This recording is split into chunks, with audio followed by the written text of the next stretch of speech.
Hi, I'm Dean with Old English Outfitters, and today we're going to be reviewing the new Smith Wesson M&P 22 Magnum. First off, big thanks to our customer Steve. He bought the first one of these that we got into the store and then left it with us for review, so thank you to him. This is just announced and released by Smith Wesson. If you look at it, it will look very familiar as the last pistol they released, the M&P 5.7, and they do have very similar form factor, so essentially the exact same grip. Angle, texture, diameter. It is the exact same trigger system.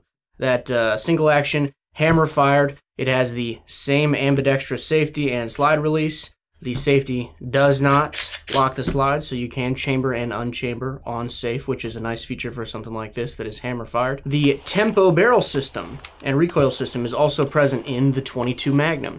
Very similar, it has a barrel sleeve and an internal barrel, and it is gas operated. Now, there are some caveats to that working with 22 Magnum, but it is the same system. The only difference is that it does not rotate. The 5.7 had two lugs and it was a camming barrel, so it would rotate back in the barrel sleeve. This one is two distinct pieces, but it does not rotate. It sits flush. Not really necessary with a rimfire cartridge. This does come with two 30-round magazines, and they were fairly easy to load all the way up until about 27 rounds. Didn't have much problem with them at all.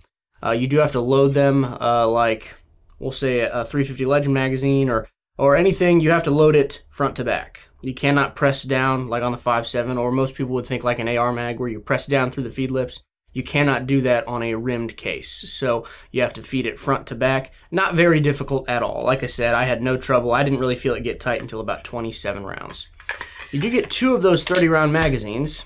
They look identical, and they do stick out below the bottom of the frame, which I think was an interesting choice. There's a few interesting choices about this pistol. So the grip is always going to be that long. They did not give you, say, a 25-round magazine that would fit flush with the bottom of the grip. I don't know if that's something that would be coming, but this gun is essentially always going to be this long, which is a rather long pistol. The trigger system is very nice. It's very easy to be accurate with. Even with this small of a round, very easy to make hits out at distance with it. No problem at all there. Single action hammer fired again, just like the 5.7. This is a very nice trigger. I like the direction Smith is going with some of these interesting calibered guns and giving them very usable features. The safety is very easy to actuate both in the up and down position. You do get a very positive click, that kind of snap to it. The slide release is very easy to actuate. And the slide itself very easy to pull back. There is not really any problem getting this back, all the way back out of battery, chambering the gun. Even with the magazines fully loaded with 30 rounds, historically, handguns that have very high capacity magazines like that, they're going to be pretty stiff to rack, and I did not have any problems with it. The gun, very pleasant to shoot. Very light recoil.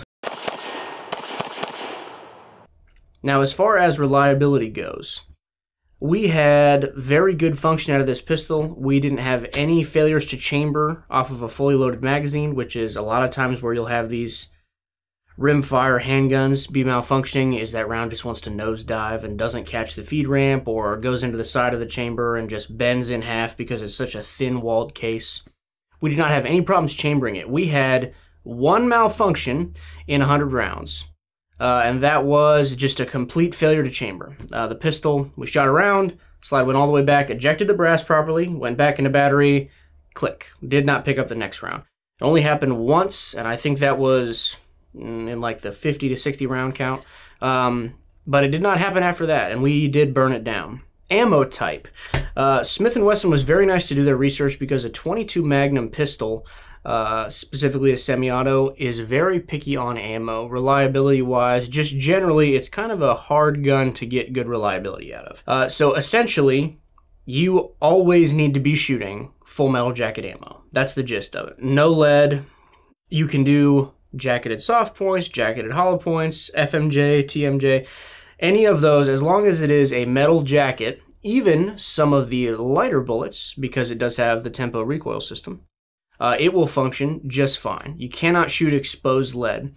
Reason being, if you shoot exposed lead through this gun, the seam between the physical barrel itself and the barrel shroud is going to get leading in it, and it's going to impede the function. You're going to have to take it apart and really scrub it to get that lead accumulation out of that seam.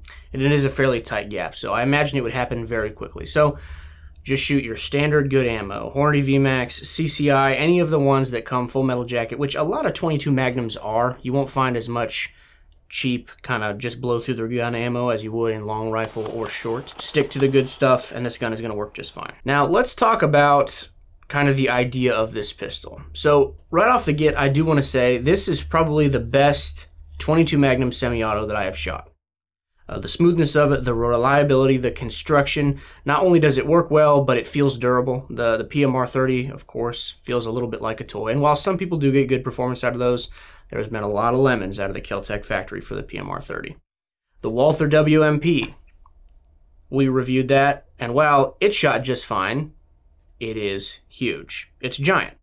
It's thick everywhere. Somebody with smaller hands is not going to have a pleasant time trying to get a grip around that gun. It is just almost needlessly big, whereas this gun, the measurements themselves are almost the same as the WMP, length of the barrel slide, length of the grip, things of that nature. However, it is much thinner diameter. It has a direct milled 507K SMSC footprint slide. So it is optics ready without a plate system. Comes with a good set of sights. It's just less going on. There's a few questions I have about this pistol that kind of gave me pause. Number one, the magazines. These work well. No really problems out of those. However, why only 30? I get that a 30-round mag is a selling point, but you could have done one 20-rounder and one 30-rounder, or even a 25. We're talking about 5 rounds here. And if that's going to save you an inch off the bottom and get you flush with the grip to have the gun just generally be more compact, I would think that would be a good idea, because that's all you get. It's going to be that long every time, and that's a rather long pistol. I mean, that's as long as a Glock 17 with a +2 or 3 extension on it, which is a very full-size pistol. The size of it, I'm sure there's a reason behind it. Maybe it has to do with the tempo barrel system, but if you look across the industry, every single manufacturer just refuses to make a compact 22 Magnum. It could have to do with the recoil of the slightly larger 22 if it's not going to feed reliably. I get it, but I just feel like we could have made this barrel a little shorter and the grip a little shorter. Maybe we get 20 rounds and 25 rounds instead of 30, but people want a compact 22 Magnum.